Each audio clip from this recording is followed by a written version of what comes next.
ಜ್ಞಾನವ್ಯಾಪಿ ಮಸೀದಿಯಲ್ಲಿ ಕನ್ನಡದ ಕಂಪು ಮೊಳಗಿದೆ. ಜ್ಞಾನವ್ಯಾಪಿ ಮಸೀದಿಯಲ್ಲಿ ಕನ್ನಡದ ಬರಹ ಪತ್ತೆಯಾಗಿದೆ.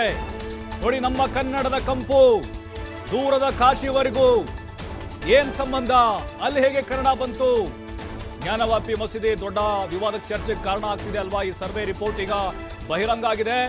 ಕನ್ನಡದ ಬರಹಗಳು ಪತ್ತೆಯಾಗಿದ್ದಾವೆ. ಮಸೀದಿಯ ಗೋಡೆಯಲ್ಲಿ ಕನ್ನಡ ಶಾಸನ ಪತ್ತೆಯಾಗಿದೆ. ಪುರಾತತ್ವ ಇಲಾಖೆ ಸರ್ವೆಯಲ್ಲಿ ಈ ದಾಖಲೆಗಳಿರೋದು ಈಗ ಗೊತ್ತಾಗಿದೆ. ಎಎಸ್ಐ ವರದಿಯಲ್ಲಿ ಹಲವು ಕುರುಹುಗಳು ಕೂಡ ಬಹಿರಂಗ ಆಗಿದ್ದಾವೆ. ಗೋಡೆಗಳ ಮೇಲೆ 16ನೇ ಶತಮಾನದ ಕನ್ನಡ ಶಾಸನಗಳು ಪತ್ತೆಯಾಗಿದ್ದಾವೆ. ಯಾರ ಅವಧಿಯಲ್ಲಿ, ಯಾವ ರಾಜರ ಅವಧಿಯಲ್ಲಿ, ಯಾವ ಸಾಮ್ರಾಜ್ಯ? ದೊಡ್ಡ ನರಸಯ್ಯನ ಮತ್ತು ನರಸಂಹಣ ಭೀನಃ ಎಂಬ ಬರಹ ಪತ್ತೆಯಾಗಿದೆ. ನೋಡಿ, ಎರಡೂ ಪದಗಳು ಕನ್ನಡದ್ದು. ದೊಡ್ಡ ನರಸಯ್ಯನ ಮತ್ತು ನರಸಂಹಣ ನಭಿಮ್ನಃ, ನರಸಂಹಣ ನಭಿಮ್ನಃ ಎರಡು ಪದಗಳು ಪತ್ತೆಯಾಗಿದ್ದಾವೆ. ಹೇಗ್ ಬಂತು ಕನ್ನಡ ಕಾಶಿಯಲ್ಲಿ? ಅದಕ್ಕೂ ನಮ್ಮ ಕರ್ನಾಟಕಕ್ಕೂ ಇರುವಂತಹ ಸಂಬಂಧ ಏನು? ಯಾರ ಕಾಲದ್ದು? ವಿಜಯನಗರ ಸಾಮ್ರಾಜ್ಯದ, ಚಾಲುಕ್ಯರದ, ಕದಂಬರದ, ರಾಷ್ಟ್ರಕೂಟರದ, ಪಲ್ಲವರದ? ನೋಡಿ, ನೀವು ಗಮನಿಸ್ತಾ ಇದ್ದೀರಲ್ವಾ? ನೋಡಿ, ಇಲ್ಲಿ ಕನ್ನಡ ಮೇಲೆ ಒಂದು ಅಕ್ಷರ ಇದೆ, ಕೆಳಗಡೆ ಒಂದು ಪದ ಇದೆ. ನೋಡಿ, ಮೇಲಿರೋದು ದೊಡ್ಡ ನರಸಯ್ಯನ ಅಂಥೇಳಿ. ನೋಡಿ, ಕೆಳಗಡೆ ದೊಡ್ಡ ನರಸಯ್ಯನ. ನೋಡಿ, ಕ್ಲಿಯರ್ ಆಗಿ ಕಾಣಿಸ್ತಾ ಇದೆ, ಕನ್ನಡ ಬರ್ತಿತ್ತು. ಕೆಳಗಡೆ ನರಸಂಹಣ ನಭಿಮ್ನಃ, ನರಸಂಹಣ ನಭಿಮ್ನಃ. ಏನಿದ್ರ ಅರ್ಥ? ನಾವು ಬಹಳ ಹುಡುಕಿದ್ವಿ, ಅದರೆಲ್ಲೂ ಸಿಗಲಿಲ್ಲ ಈ ಎರಡು ಪದಗಳದ್ದು. ಈಗೇನು ಹೇಳಲಾಗ್ತಿದೆ ಅಂತ ಹೇಳಿದ್ರೆ, ನೋಡಿ, ಕರ್ನಾಟಕದಲ್ಲಿ ಬಹಳ ರಾಜಮನೆತನಗಳು ಆಳ್ವಿಕೆಯನ್ನು ನಡೆಸಿದ್ವು.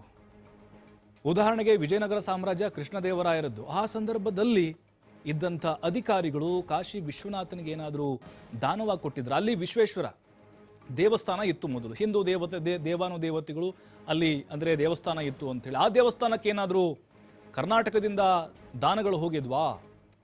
ಆ ದಾನಿಗಳ ಹೆಸರನ್ನಲ್ಲಿ ಬರೆಯಲಾಗಿತ್ತಾ ಅಥವಾ ಅಧಿಕಾರಿಗಳ ಹೆಸರಿನಲ್ಲಿ ಬರೆಯಲಾಗಿತ್ತಾ? ಚರ್ಚೆ ಆಗ್ತಾ ಇದೆ. ಯಾರ ಕಾಲದ್ದು ಅನ್ನೋದು ಕೂಡ ಗೊತ್ತಾಗಬೇಕು. ನೋಡಿ, ಶಾಸನಗಳು ಅಂತಂದರೆ ನಮಗೆ ಎರಡು ವಿಧಗಳು ಬರ್ತವೆ. ಒಂದು ಶಿಲಾ ಶಾಸನ, ಇನ್ನೊಂದು ತಾಮ್ರ ಶಾಸನ ಅಂತೇಳಿ. ಬಟ್ ಇಲ್ಲಿ ಪತ್ತೆ ಆಗಿರೋದು ಶಿಲಾ ಶಾಸನ, ಅಂದರೆ ಶಿಲೆಯ ಮೂಲಕ. ಮತ್ತಷ್ಟು ಮಾಹಿತಿ ಕೊಡ್ತಾರೆ ನನ್ನ ಕಲೀಗ್ ಸಂತೋಷ, ಡೆಸ್ಕ್ನಿಂದ ನೇರ ಸಂಪರ್ಕದಲ್ಲಿ. ಸಂತೋಷ್, ಈಗ ಕನ್ನಡದ ಕಂಪು ಎಲ್ಲ ಕಡೆ ಮೊಳಗಿದೆ. ಬಟ್ ಈಗ ಅದು ಮಸೀದಿ ಒಳಗಡೆ ಪತ್ತೆ ಆಗಿರುವಂತಹ ಈ ಶಾಸನಕ್ಕೂ ಮತ್ತು ಕರ್ನಾಟಕಕ್ಕೂ ಇರುವಂತಹ ಸಂಬಂಧ ಏನು? ಯಾರ ಕಾಲದಲ್ಲಿ ಇದು ಪತ್ತೆ ಆಗಿರ್ಬೋದು? ಯಾರ ಕಾಲದಲ್ಲಿ ಇರುವಂತಹ ಒಂದು ಬರಹಗಳಾಗಿರ್ಬೋದು? ಇತಿಹಾಸಕಾರರು ಏನು ಹೇಳ್ತಾರೆ? ಇದರ ಮೂಲವನ್ನು ಕೆದಕುವಂತಹ ಕೆಲಸಗಳಾಗ್ತಾ ಇದೆಯಾ? ಪ್ರಭು, ಪ್ರಮುಖವಾಗಿ ಜ್ಞಾನವ್ಯಾಪಿ ಮಸೀದಿಗೆ ಸಂಬಂಧಪಟ್ಟಂತೆ ಇಡೀ ರಾಷ್ಟ್ರದಾದ್ಯಂತ ಮಾತ್ರವಲ್ಲದೆ ಅಂತಾರಾಷ್ಟ್ರೀಯ ಮಟ್ಟದಲ್ಲೂ ಕೂಡ ಈ ಒಂದು ವಿಷಯ ಸದ್ದು ಮಾಡಿತ್ತು. ಇದಕ್ಕೆ ಸಂಬಂಧಪಟ್ಟಂತೆ ಹಿಂದೂ ಹಾಗೂ ಮುಸ್ಲಿಂ ಪರ ಕಕ್ಷಿದಾರರು ಇದಕ್ಕೆ ಸಂಬಂಧಪಟ್ಟಂತೆ ಇದು ಹಿಂದೂಗಳಿಗೆ ಸೇರಿರುವಂತಹ ಒಂದು ಜಾಗ ಅಂತ, ಇಲ್ಲಿ ಮೊದಲು ಮಂದಿರ ಇತ್ತು ಅಂತ ಹಿಂದೂಗಳು ಇದಕ್ಕೆ ಸಂಬಂಧಪಟ್ಟಂತೆ ಅರ್ಜಿ ಸಲ್ಲಿಕೆ ಮಾಡಿದ್ರು. ಮತ್ತೊಂದು ಕಡೆಯಲ್ಲಿ ಮುಸ್ಲಿಂ ಪಕ್ಷ ಇದಕ್ಕೆ ಸಂಬಂಧಪಟ್ಟಂತೆ ಇದು ಔರಂಗಜೇಬ ಕಟ್ಟಿರುವಂತಹ ಒಂದು ಮಸೀದಿ ಅನ್ನುವಂತಹ ಒಂದು ವಿಷಯವನ್ನು ಇಟ್ಕೊಂಡು ಇದಕ್ಕೆ ಸಂಬಂಧಪಟ್ಟಂತೆ ವಾರಣಾಸಿ ಕೋರ್ಟ್ನ ಮೆಟ್ಟಿಲನ್ನು ಏರಿದ್ರು. ಇದಕ್ಕೆ ಸಂಬಂಧಪಟ್ಟಂತೆ ವಾರಣಾಸಿ ಕೋರ್ಟ್ ಯಾವಾಗ ಈ ಪ್ರಕರಣವನ್ನ ಇದಾದ ಬಳಿಕ ಒಂದು ಸಮಿತಿಯನ್ನ ರಚನೆ ಮಾಡಿತ್ತು. ಒಂದು ಪುರಾತತ್ವ ಇಲಾಖೆಯ ಸಮಿತಿಯನ್ನ ರಚನೆ ಮಾಡಿ ಇದಕ್ಕೆ ಸಂಬಂಧಪಟ್ಟಂತೆ ಈ ಮಸೀದಿ ಕಟ್ಟಿರುವಂತಹ ಜಾಗ ಏನಿದೆ, ಈ ಜಾಗದಲ್ಲಿ ಸಿಗುವಂತಹ ಪುರಾತತ್ವ ವಿಷಯಗಳೇನಿದಾವೆ ಅದೆಲ್ಲವನ್ನು ಕೂಡ ತೆಗೆದುಕೊಂಡು ಪರಿಗಣನೆಗೆ ತೆಗೆದುಕೊಂಡು ಅದು ನಿಜವಾಗ್ಲೂ ಮೊದಲು ಮಂದಿರವಾಗಿತ್ತ ಅಥವಾ ನೇರವಾಗಿ ಅಲ್ಲಿ ಮಸೀದಿಯನ್ನ ಕಟ್ಟುವಂತಹ ಕೆಲಸವನ್ನ ಮಾಡಿದಾರ, ಇದೆಲ್ಲದಕ್ಕೂ ಕೂಡ ಸ್ಪಷ್ಟಪಡಿಸಬೇಕು. ಇದಕ್ಕೆ ಸಂಬಂಧಪಟ್ಟಂತ ಒಂದು ವರದಿಯನ್ನ ಸಿದ್ಧಪಡಿಸಿ ಕೊಡಬೇಕು ಅನ್ನುವಂತಹ ನಿರ್ದೇಶನವನ್ನ ವಾರಣಾಸಿ ನ್ಯಾಯಾಧೀಶರು ಕೊಡ್ತಾರೆ. ಇದಾದ ಬಳಿಕ ಇದಕ್ಕೆ ಸಂಬಂಧಪಟ್ಟಂತೆ ಒಂದು ಸಮಿತಿ ರಚನೆ ಆಗತ್ತೆ. ಸಂಪೂರ್ಣವಾಗಿ ಇದಕ್ಕೆ ಸಂಬಂಧಪಟ್ಟಂತೆ ಪುರಾತತ್ವ ಇಲಾಖೆಯ ಅನೇಕ ಅಧಿಕಾರಿಗಳು ಇದಕ್ಕೆ ಸಂಬಂಧಪಟ್ಟಂತೆ ನಿರಂತರವಾಗಿ ಅಧ್ಯಯನ ಮಾಡೋದಕ್ಕೆ ಶುರು ಮಾಡ್ತಾರೆ. ಇದಾದ ಬಳಿಕ ಅನೇಕ ರೀತಿಯಾದಂತಹ ಒಂದು ಕುರುಹುಗಳು ಪತ್ತೆಯಾಗತ್ತೆ. ಶಿವಲಿಂಗದಂತಹ ಒಂದು ಆಕೃತಿ ಪತ್ತೆಯಾಗತ್ತೆ. ಅದೇ ರೀತಿಯಾಗಿ ಅನೇಕ ರೀತಿಯಾದಂತಹ ದೇವರ ಒಂದು ಫೋಟೋಗಳು ಕೂಡ ಪತ್ತೆಯಾಗತ್ತೆ, ಚಿತ್ರಗಳು ಪತ್ತೆಯಾಗತ್ತೆ. ಅದೇ ರೀತಿಯಾಗಿ ಅನೇಕ ದೇವಸ್ಥಾನದ ಅವಶೇಷಗಳು ಕೂಡ ಪತ್ತೆಯಾಗತ್ತೆ. ಈ ಅವಶೇಷಗಳು ಪತ್ತೆಯಾದ ಬಳಿಕ ಇದು ಮೊದಲು ದೇವಸ್ಥಾನ ಆಗಿತ್ತು, ಔರಂಗಜೇಬನ ಕಾಲದಲ್ಲಿ ಅಲ್ಲಿ ನಿರ್ಮಾಣ ಆಗಿದೆ ಅನ್ನುವಂತಹ ಮಾಹಿತಿ ಲಭ್ಯವಾಗುತ್ತೆ. ಅದೇ ರೀತಿಯಾಗಿ ಈಗ ಇದಕ್ಕೆ ಸಂಬಂಧಪಟ್ಟಂತೆ ಶಂಕರ್ ಜೈನ್ ಅಂತ ಏನು ಹಿಂದೂ ಪರ ಕಕ್ಷಿದಾರರ ವಕೀಲರಾಗಿದ್ದಾರೆ, ಇವರು ಇದಕ್ಕೆ ಸಂಬಂಧಪಟ್ಟಂತೆ ಒಂದು ವಿಷಯವನ್ನ ಸ್ಪಷ್ಟಪಡಿಸಿದ್ದಾರೆ. ಕೆಲವು ಸ್ಫೋಟಕ ಮಾಹಿತಿಗಳನ್ನು ಹೊರಗಡೆ ಹಾಕಿದ್ದಾರೆ. ಈ ಒಂದು ಜ್ಞಾನವ್ಯಾಪಿ ಮಸೀದಿಯನ್ನ ಏನು ನಿರ್ಮಾಣ ಮಾಡಲಾಗಿದೆ ಆ ಜಾಗದಲ್ಲಿ ದೇವಸ್ಥಾನದ ಕುರುಹುಗಳು ಪತ್ತೆಯಾಗಿದೆ ಅಂತ ವರದಿಯಲ್ಲಿ ಇದೆ ಅನ್ನುವಂಥದ್ದನ್ನ ಬಹಿರಂಗವಾಗಿ ಸ್ಪಷ್ಟಪಡಿಸಿದ್ದಾರೆ. ಅದೇ ರೀತಿಯಾಗಿ ಸರಿಸುಮಾರು 34 ಶಿಲಾಶಾಸನಗಳು ಆ ಒಂದು ಜಾಗದಲ್ಲಿ ಪತ್ತೆಯಾಗಿದೆ. ಅದರಲ್ಲಿ ಕನ್ನಡ ಹಾಗೂ ತೆಲುಗು, ಅದೇ ರೀತಿಯಾಗಿ ದೇವನಾಗರಿ ಭಾಷೆಯ ಹಲವಾರು ಶಿಲಾಶಾಸನಗಳು ಪತ್ತೆಯಾಗಿದ್ದಾವೆ. ಇನ್ನು ಈ ಶಿಲಾಶಾಸನಕ್ಕೆ ಸಂಬಂಧಪಟ್ಟಂತೆ ಈಗ ತಾನೇ ವಿಷಯ ಸ್ಫೋಟಕವಾಗಿ ಹೊರಗಡೆ ಬಂದಿರೋದ್ರಿಂದಾಗಿ ಇದು ಯಾರ ಕಾಲಕ್ಕೆ ಸೇರಿತ್ತು, ಅದೇ ರೀತಿಯಾಗಿ ತೆಲುಗು ಆ ಒಂದು ಶಿಲಾಶಾಸನ ಕೂಡ ಪತ್ತೆಯಾಗಿರೋದ್ರಿಂದಾಗಿ ಇದು ಯಾವ ಒಂದು ಕಾಲಕ್ಕೆ ಸೇರಿರುವಂಥದ್ದು, ಯಾವ ಕಾರಣಕ್ಕಾಗಿ ಇದು ಅಲ್ಲಿಗೆ ತಲುಪಿದೆ, ಅದೇ ರೀತಿಯಾಗಿ ಈ ಜಾಗ ಇದೆಯಲ್ಲ ಈ ಜಾಗ ಯಾರಿಗೆ ಸೇರಿರುವಂಥದ್ದು ಅನ್ನುವಂತಹ ವಿಷಯಕ್ಕೆ ಸಂಬಂಧಪಟ್ಟಂತೆ ಈಗ ತನಿಖೆಗಳು ನಡೀತಾ ಇದೆ. ಇದಕ್ಕೆ ಸಂಬಂಧಪಟ್ಟಂತೆ ಪುರಾತತ್ವ ಇಲಾಖೆ ಶೋಧನೆ ಕೂಡ ನಡೆಸ್ತಾ ಇದೆ. ಇದರ ಜೊತೆಗೆ ಸಂತೋಷ್ ಜಸ್ಟ್ ಹೋಲ್ಡ್, ಹಾಗೆ ಇರಿ. ಈ ಬಗ್ಗೆ ಮಾತನಾಡಲಿಕ್ಕೆ ಇತಿಹಾಸ ತಜ್ಞರಾಗಿರುವಂತಹ ಪ್ರೊಫೆಸರ್ ನಂಜರಾಜೆ ಅರಸ್ ಅವರು ನಮ್ಮ ಜೊತೆ ಸಂಪರ್ಕದಲ್ಲಿದ್ದಾರೆ. ಸರ್ ನಮಸ್ಕಾರ. ಹೇಳಿ ಸರ್. ಸರ್, ಈಗ ಈ ಜ್ಞಾನವ್ಯಾಪಿ ಮಸೀದಿ ಸರ್ವೆ ರಿಪೋರ್ಟ್ ಕೋರ್ಟ್ಗೆ ಸಲ್ಲಿಕೆ ಮಾಡಿದ್ದಾರೆ. ಅದರಲ್ಲಿ ನಮ್ಮ ಕನ್ನಡದ 2 ಶಾಸನಗಳು ಪತ್ತೆಯಾಗಿದ್ದಾವೆ ಸರ್. ಅಲ್ಲಿ ದೊಡ್ಡ ನರಸಯ್ಯನ ಅನ್ನುವಂಥ ಒಂದು ಪದ ಕಾಣಿಸ್ತಾ ಇದೆ ಕನ್ನಡದಲ್ಲಿ. ಆಮೇಲೆ ನರಸಮ್ಮಣ ನಭಿಮ್ನಹ ಅನ್ನುವಂಥ ಪದಗಳು 16ನೇ ಶತಮಾನದಂತೆ ಸರ್. ಯಾವ ಕಾಲದಿರಬಹುದು? ನಮ್ಮ ಕನ್ನಡಕ್ಕೂ ಮತ್ತು ಅಲ್ಲಿದಕ್ಕೂ ಹೇಗೆ ಸಂಬಂಧ ಸರ್? ಇದನ್ನ ಹೇಗೆ ವಿವರಣೆ ಮಾಡಬಹುದು? ದೊಡ್ಡ ನರಸಯ್ಯನ ಓಕೆ, ನರಸಂಹನ ಭಿನ್ನಹ ಅಂತ ಇದೆ. ಕರೆಕ್ಟ್. ಭಿನ್ನಹ ಅಂದ್ರೆ ಪ್ರಾರ್ಥನೆ ಮಾಡೋದು, ಮನವಿ ಸಲ್ಲಿಸೋದು. ಓಕೆ, ಈಗ ಇಲ್ಲಿ ನಾವು ಸೀರಿಯಸ್ ಆಗಿ ನೋಡ್ಬೇಕಾದ್ರೆ ಭಿನ್ನಹ ನಾವು ಯಾರ್ಯಾರಿಗೋ ಕೇಳ್ಕೊತೇವೆ, ಈ ತರ ಪ್ರಾರ್ಥನೆ ಈ ತರ ಮಾಡಿ ಆ ತರ ಮಾಡಿ ಅಂತ. ಆದ್ರೆ ದೇವಸ್ಥಾನದ ಆವರಣದಲ್ಲಿ, ದೇವಸ್ಥಾನದ ಒಳಗೆ ಒಂದು ಶಾಸನ ಮಾಡಿ ಭಿನ್ನಹ ಹೆಸರು ಹಾಕ್ಕೊಂಡು ಶಾಸನ ಮಾಡ್ಬೇಕಾದ್ರೆ ನಿಮ್ಗಾಗುತ್ತೇನೋ ಗೊತ್ತಿಲ್ಲ, ನನ್ನಂತ ಸಾಮಾನ್ಯ ವ್ಯಕ್ತಿ ಕೈಲಿ ಸಾಧ್ಯ ಇಲ್ಲ. ದೇವಸ್ಥಾನದ ಒಳಗೆ ಶಾಸನ ಹಾಕೋದಿದೆಯಲ್ಲ ಕಲ್ಲಿನಲ್ಲಿ ಕೆತ್ತಿ, ಅವರಿಬ್ರು ದೊಡ್ಡರಸಯ್ಯ ಮತ್ತು ನರಸಂಹಣ ಇವರು ಸಾಮಾನ್ಯ ವ್ಯಕ್ತಿಗಳಲ್ಲ, ಅತ್ಯಂತ VVIP ಅಂತ ನಾನು ಹೇಳಲ್ಲ. ಅವರ ಸಂಪರ್ಕ ಇರುವಂತ ಸ್ವಲ್ಪ ಮೇಲ್ವರ್ಗದ ವ್ಯಕ್ತಿಗಳು ಇರಬೇಕು. ಈಗ ಊರ್ ಗೌಡ್ರು ಯಜಮಾನ್ರು ಅಂತ ಹೇಳ್ತೀವಲ್ಲ, ಊರಲ್ಲಿರೋ 150 ಜನದಲ್ಲಿ ಯಜಮಾನೇ ದೊಡ್ಡ ಮನುಷ್ಯ, ಇವ್ರಗಳಿಗೆ ಬೆಲೆ ಇಲ್ಲ. ಈ ತರದಲ್ಲಿ ಇವರು ಅವರೆಲ್ಲ ಶಾಸನ ಹಾಕಿದ್ದಾರೆ. ಆಮೇಲೆ ನಮ್ಗೆ ಕನ್ನಡ ಶಾಸನ ಅಲ್ಲಿ ಯಾಕೆ ಬಂತು ಕಾಶಿಯಲ್ಲಿ ಅನ್ನೋ ಪ್ರಶ್ನೆ ಬರುತ್ತೆ. ನೀವು ಕೇಳಲಿಲ್ಲ, ನಾನೇ ಕೇಳ್ತೀನಿ. ಕಾಶಿ ಹೋಗಿ ಅಲ್ಲಿ ಸತ್ತರೆ ಮುಕ್ತಿ ಸಿಗುತ್ತೆ, ಕೈಲಾಸ ಸಿಗುತ್ತೆ ಅಂತ ಹಿಂದೂಗಳಲ್ಲಿ ಒಂದು ಕುರುಡು ನಂಬಿಕೆ. ಅಲ್ಲಿ ಗಂಗಾ ನದಿಯಲ್ಲಿ ಸ್ನಾನ ಮಾಡಿದರೆ ಅವ್ರಿಗೆ ಪುಣ್ಯ ಸಿಗುತ್ತೆ ಅಂತ ಒಂದು ನಂಬಿಕೆ. ಎಲ್ಲ ನಮ್ಮ ಪಾಪಗಳೆಲ್ಲ ಹೋಗುತ್ತೆ ಅಂತ. ಎಲ್ಲರ ಪಾಪು ಗಂಗಾ ನದಿಯಲ್ಲಿ ಸೇರ್ಕೊಂಡಿತ್ತು. ಅದು ಬಿಡಿ, ಇಲ್ಲಿ ಆ ರೀತಿಯಲ್ಲಿ ಸರ್ ನನಗೊಂದು ಅನುಮಾನ ಇರೋದು ಸರ್. ಈಗ ವಿಜಯನಗರ ಸಾಮ್ರಾಜ್ಯ ಆ ಸಂದರ್ಭದಲ್ಲಿ ಇನ್ನೂ ಕೂಡ ಆಳ್ವಿಕೆಯಲ್ಲಿತ್ತು 16ನೇ ಶತಮಾನದ ಆರಂಭದಲ್ಲಿ. ಅಲ್ಲಿಯ ಅಧಿಕಾರಿಗಳು ಏನಾದ್ರೂ ಇರಬಹುದಾ ಅನ್ನುವಂಥದ್ದು ಸರ್ ನಿಮ್ಮ ಪ್ರಕಾರ? ಈಗ ವಿಜಯನಗರದವರು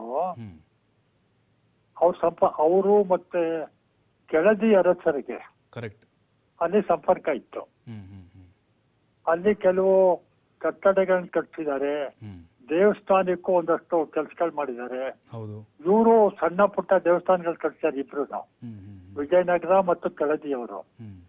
ಆಮೇಲೆ ಇಲ್ಲಿಂದ ಹೋದಂತವ್ರು ತಂಗುವುದಕ್ಕೆ ಇವಾಗ ನಾವು ಹೇಳ್ತೇವೆ ಗೆಸ್ಟ್ ಹೌಸ್, ಟ್ರಾವೆಲರ್ಸ್ ಬಂಗ್ಲೋ ಈಗ ಹೇಳ್ತೀವಲ್ಲ, ಆ ತರ ಅವಾಗ ಇಲ್ಲಿಂದ ಹೋಗುವ ಯಾತ್ರಾರ್ಥಿಗಳು ತಂಗಲು ಎಲ್ಲ ಅನುಕೂಲವನ್ನು ಮಾಡೋದಕ್ಕೆ ಒಂದು ವಸತಿ ಗೃಹವನ್ನು ಇಡೋರು.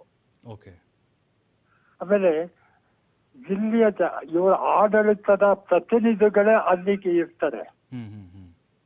ಯಾಕೆಂದ್ರೆ ಅದು ಮಾಮೂಲಿ ಜಾಗ ಅಲ್ಲ ಕಾಶಿ. ವಾರಾಣಸಿ, ನಾವು ವಾರಣಾಸಿ ಅಂತೀವಿ, ವಾರಣಾಸಿ ಅಲ್ಲ, ವಾರಾಣಸಿ. ಕಾಶಿ ಪಟ್ಟಣದ ಒಂದು ತುದಿಯಲ್ಲಿ ವರುಣಾ ನದಿ ಇದೆ, ಇನ್ನೊಂದು ತುದಿಯಲ್ಲಿ ಅಸ್ಸಿ ನದಿ ಇದೆ. ವರ್ಣ ಮತ್ತು ಅಸ್ಸಿ ನದಿಗಳ ಮಧ್ಯದಲ್ಲಿ ಇರುವಂತ ಪಟ್ಟಣ ವಾರಣಾಸಿ. ವಾರಾಣಸಿ. ಸರ್, ಈಗ ಕವಿರಾಜ ಮಾರ್ಗದಲ್ಲಿ ಸರ್ ನೃಪತುಂಗ ಅವರ ಕವಿರಾಜ ಮಾರ್ಗ ಗ್ರಂಥದಲ್ಲಿ ನಮ್ಮ ಕರ್ನಾಟಕ ಕನ್ನಡದ ಆಡಳಿತ, ನಮ್ಮ ಅರಸರ ಆಡಳಿತ ಈಗ ಕಾವೇರಿಯಿಂದ ಹಿಡಿದು ಗೋದಾವರಿಗೂ ಇತ್ತು ಅಂತ ನಾವು ಓದಿದ್ದೇವೆ ಸರ್ ಇತಿಹಾಸದಲ್ಲಿ. ಗೋದಾವರಿವರೆಗೂ ಇತ್ತು. ಹೌದು, ಈಗ ಕಾವೇರಿಯಿಂದ ಕಾಶಿವರೆಗೂ ಇತ್ತು ಅಂತ ಹೇಳ್ಬೇಕಾಗಾದ್ರೆ? ಅಲ್ಲ, ಕಾಶಿ ಪಟ್ಟಣ ಒಂದಿಟ್ಕೊಳ್ಳಿ ನೀವು, ಬೇರೆ ಬೇಡ. ಈಗ ನೆನ್ನೆ ಮೊನ್ನೆ ಅವೇ ಅಯೋಧ್ಯ ತುತ್ತೂರಿ ಓದಿದ್ವು ನೆನ್ನೆ ಮೊನ್ನೆ. ಹೌದು, ಕನ್ನಡಿಗರಿಗೂ ಅಯೋಧ್ಯಕ್ಕೆ ಸಂಬಂಧ ಆಯ್ತ ನಾವ್ ಕೇಳಕ್ಕಾಗಲ್ಲ. Correct correct correct. ಕಾಶಿಗೆ ಇದ್ದಂತ ಏನ್ ಹೇಳ್ತೀವಿ ನೈತಿಕ ಹೆಸರು, ಆಮೇಲೆ ವ್ಯಾವಹಾರಿಕವಾಗಿ ನಮ್ ವ್ಯವಹಾರ ಅಲ್ಲ, ಬದುಕಿನಲ್ಲಿ ನಮ್ಗೆ ಮೋಕ್ಷ ಸಿಗಬೇಕು ಅನ್ನೋದು ಹಿಂದೂಗಳ ಒಂದು ಆಸೆ. ನಂಬಿಕೆ ನಂಬಿಕೆನೋ ನಿಜವಾದ ನಂಬಿಕೆ ಏನಾರ ಅನ್ಕೊಳ್ಳಿ. ನಡ್ಕೊಂಡು ಕಾಶಿವರೆಗೂ ಹೋಗೋರು ವಯಸ್ಸಾದಾಗ ಜನ, ಅಲ್ಲಿ ನಮ್ಗೆ ಮೋಕ್ಷ ಸಿಗುತ್ತೆ ಅಂತ. ಈ ರೀತಿಯಲ್ಲಿ ಕಾಶಿಯಲ್ಲಿ ಬರೀ ಕನ್ನಡಿಗರೇ ಅಲ್ಲ, ಯಾಕೆ ನಾನು ಅಲ್ಲಿ 2 ವರ್ಷ ಓದ್ದೆ, 57, 59. ದಕ್ಷಿಣದ ಎಲ್ಲಾ ರಾಜ್ಯಗಳದ್ದು ಗೆಸ್ಟ್ ಹೌಸ್ಗಳಿವೆ ಅಲ್ಲಿ. ಮಹಾರಾಜರು ಕಟ್ಟಿಸ್ಕೊಟ್ಟಿದ್ರು ನಮ್ಮಲ್ಲಿಗೆ ಮೈಸೂರು ಭವನ್ ಅಂತ. ಆ ರೀತಿ ಹಿಂದೆ ಹೋಗುವ ಜನಗಳಿಗೆ ಅವತ್ತಿದ್ದ ಆಡಳಿತ, ಇವರು ಯಾರೋ ಕೆಳದಿಯವರಾಗ್ಲಿ ವಿಜಯನಗರದವರಾಗ್ಲಿ ಅವ್ರಿಗೆ ಹೆಚ್ಚಿಗೆ ಕಾಂಟ್ಯಾಕ್ಟ್ ಇರ್ತದ್ದು ಆ ಶತಮಾನದಲ್ಲಿ, 16, 17 ಶತಮಾನದಲ್ಲಿ. ಅವರು ಅಲ್ಲಿ ಇವರ ನಿರ್ವಹಣೆಗೆ ಅಲ್ಲಿ ವ್ಯವಸ್ಥೆ ಮಾಡೇ ಮಾಡ್ತಾರೆ ಎಲ್ರು ರಾಜರು. ಬಟ್ ಈಗ ನಮ್ಮ ರಾಜರು ಸರ್, ನಮ್ಮ ರಾಜರು ಇಲ್ಲಿ ಇವರು ಈ 2 ಹೆಸರಿದೆಯಲ್ಲ, ದೊಡ್ಡ ರಸಯ್ಯ ಮತ್ತು ನರಸಿಂಹ, ಹೌದು, ಇವರು ಸಾಮಾನ್ಯವಾದ ವ್ಯಕ್ತಿ ಅಲ್ಲ. ನಮ್ಮ ಹಾಗೆ ರಾಜನೋ ಅಲ್ಲ, ಪಾಳೆಗಾರನೋ ಅಲ್ಲ ಅಂತ ಅನ್ಕೊಳ್ತೀನಿ ನಾನು. ಆ ಸಂಪರ್ಕ ಇದ್ದಂತ ಸ್ವಲ್ಪ ಗೌಣ ವ್ಯಕ್ತಿ, ಹೇಳಿದ್ರು ಊರ ಯಜಮಾನ ಇದ್ದಂಗೆ. ಇವರು ಅಲ್ಲಿ ಏನೋ ಮನವಿ ಮಾಡ್ಕೊಂಡಿದ್ದಾರೆ. ಏನ್ ಮನವಿ ಗೊತ್ತಿಲ್ಲ. ಐಶ್ವರ್ಯ ಕೊಡೋ ಅಂತ ಅಲ್ಲ, ಕಾಶಿಗೆ ಹೋಗಿ ವಿಶ್ವನಾಥನ್ ಏನ್ ಕೇಳ್ತಾರೆ, ಮೋಕ್ಷ ಕೊಡೋ ಅಂತ ಕೇಳ್ತಾರೆ, ಕೈಲಾಸದಲ್ಲಿ ಇರಕ್ಕೆ ಅವಕಾಶ ಮಾಡಿಕೊಡು ಅಂತಾರೆ. ಆ ಭಿನ್ನವೇ ಏನಿದೆ, ಆ ಭಿನ್ನಹ ಏನಿದೆ, ಅದು ನಮ್ಗೆ ಮುಖ್ಯ. ಸರ್, ಈಗ ಅಲ್ಲಿ ಈ ವರದಿಲಿ ESI ವರದಿಲಿ ಹೇಳ್ತಾ ಇದೆ, ಅಲ್ಲಿ ವಿಶ್ವೇಶ್ವರ ದೇವಸ್ಥಾನ ಇತ್ತು ಮೊದಲಿಗೆ ಅಂತ ಹೇಳಿ, ಹಿಂದೂ ದೇವಸ್ಥಾನವಿತ್ತು. ಅಲ್ಲಿಗೆ ಈ ಇಬ್ಬರ ಹೆಸರೇನಿದೆ ಸರ್, ಅವರು ಕಾಣಿಕೆನ ಕೊಟ್ಟಿರ್ಬೋದು, ದತ್ತಿಯನ್ನ ಕೊಟ್ಟಿರ್ಬೋದು ಅನ್ನುವಂಥದ್ದು ಉಲ್ಲೇಖ ಇದೆ ಸರ್. ಅಲ್ಲ, ಕೊಟ್ಟಿರ್ಬೋದು. ಈಗ ಯಾರೇ ಹೋದ್ರು, ಈಗ ನಾವು ಏನು ಇಂಥದ್ದು ನಮ್ಮ ಪೂಜಾರಿ ಮಂಗಳಾರತಿ ತಂದ್ರೆ ₹1 ಹಾಕ್ತಿವಿ. ಹೌದು, ಅವತ್ತು ಮಂಗಳಾರತಿ ತಟ್ಟೆ ಕಾಸು ಹಾಕ್ತಿರ್ಲಿಲ್ಲ ಅಂತ ನಾನ್ ಅನ್ಕೊಳ್ಳೋದು. ದೇವರಿಗೆ ಅರ್ಪಿಸ್ತಾರೆ.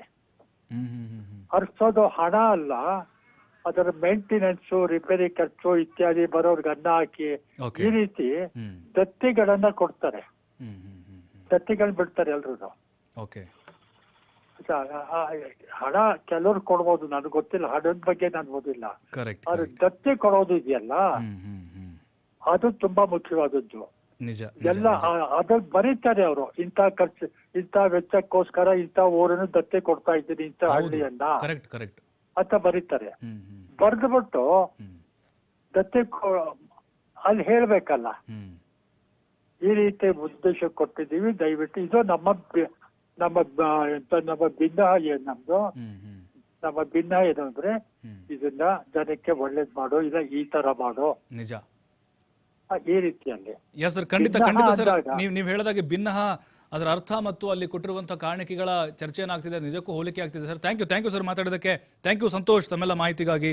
ನೋಡಿ, ಈಗ 34 ಶಿಲಾಶಾಸನಗಳು ಪತ್ತೆಯಾಗಿದ್ದಾವೆ. ಅಲ್ಲಿ ಮೊದಲು ವಿಶ್ವೇಶ್ವರ ದೇವಸ್ಥಾನ ಇತ್ತಂತೆ. ಕನ್ನಡ ಭಾಷೆ, ಅದರ ಜೊತೆಗೆ ತೆಲುಗು, ದೇವನಾಗರಿ ಭಾಷೆಗಳಲ್ಲೂ ಶಿಲಾಶಾಸನಗಳಿವೆ. ಕೆಲವು ಇತಿಹಾಸಕಾರರು ಹೇಳೋ ಪ್ರಕಾರ ಅಲ್ಲಿ ಏನಾಗಿದೆ ಅಂತ ಹೇಳಿದ್ರೆ, ನಮ್ಮ 16ನೇ ಶತಮಾನದಲ್ಲಿ ನಮ್ಮ ಕರ್ನಾಟಕದಲ್ಲಿ ಯಾವ ಅರಸರು ಆಡಳಿತ ನಡೆಸ್ತಾ ಇದ್ರು, ಉದಾಹರಣೆಗೆ ವಿಜಯನಗರ ಅನ್ಕೊಳ್ಳೋಣ, ವಿಜಯನಗರ ಸಾಮ್ರಾಜ್ಯ ಅಲ್ಲಿ ಅಧಿಕಾರದಲ್ಲಿತ್ತು, ಆಡಳಿತ ನಡೆಸ್ತಾ ಇತ್ತು. ಅಲ್ಲಿಯ ಅಧಿಕಾರಿಗಳು ಅಥವಾ ಪ್ರೊಫೆಸರ್ ನಂಜರಾಜ ಅರಸರು ಹೇಳಿದ ಹಾಗೆ ಅಲ್ಲಿನ ವ್ಯಕ್ತಿಗಳು ಕಾಶಿಗೆ ಹೋಗಿ ಹಿಂದೂ ದೇವಾಲಯಕ್ಕೆ ಕೊಡುಗೆಯನ್ನು ಕೊಟ್ಟಿರ್ಬೋದು, ಅಥವಾ ದತ್ತಿ ಆ ಕಡೆ 2 ಹಳ್ಳಿಗಳನ್ನು ದತ್ತು ತೆಗೆದುಕೊಂಡು ಜೀರ್ಣೋದ್ಧಾರವನ್ನು ಮಾಡಿರ್ಬೋದು. ಅದರ ನೆನಪಿಗಾಗಿ ಈ 2 ಹೆಸರುಗಳನ್ನು ಅಲ್ಲಿ ಅವರು ಕನ್ನಡದಲ್ಲಿ ಬರೆದು ಬಂದಿರಬಹುದು ಅಂತ ಹೇಳಿ ಚರ್ಚೆ ಮಾಡಲಾಗ್ತಾ ಇದೆ. ಇತಿಹಾಸಕಾರರು ಕೂಡ ಈ ಆಯಾಮದಲ್ಲೂ ಕೂಡ ಈ ಒಂದು ಚರ್ಚೆನ ಶುರು ಮಾಡ್ತಿದ್ರೆ. ಒಟ್ಟು ನಿಜಕ್ಕೂ ಕನ್ನಡಿಗರದ್ದು ಈಗ ಕಾಶಿಯಲ್ಲೂ ಕೂಡ ಸಾಮ್ರಾಜ್ಯ ವಿಸ್ತರಣೆ ಆಗಿತ್ತು ಅನ್ನೋದನ್ನ ಈ ಒಂದು ಶಿಲಾಶಾಸನ ಹೇಳ್ತಾ ಇದೆ.